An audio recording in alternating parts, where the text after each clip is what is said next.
ചുമ്മാ ഇങ്ങനെ യൂട്യൂബ് നോക്കിയിരുന്നപ്പോൾ ഒരു ചിക്കൻ ഫ്രൈഡ് റെസിപ്പി കണ്ടു. ഞാനങ്ങ് പൊക്കി കേട്ടോ.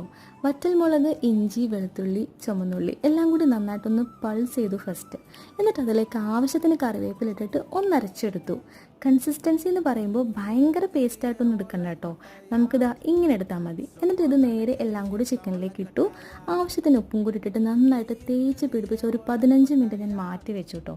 അത് കഴിഞ്ഞതെടുത്തിട്ട് Kashmiri chilli powder, garam masala, chicken masala, കുരുമുളക് പൊടി, നാരങ്ങ നീര്, കോൺഫ്ലവർ, ഒരു എഗ്ഗ് എല്ലാം കൂടി ഇട്ട് നന്നായിട്ടൊന്ന് മിക്സ് ചെയ്യാം. ഉപ്പ് നോക്കണം കേട്ടോ അപ്പോഴും. പുറകിലിട്ട് കൊടുക്കുക.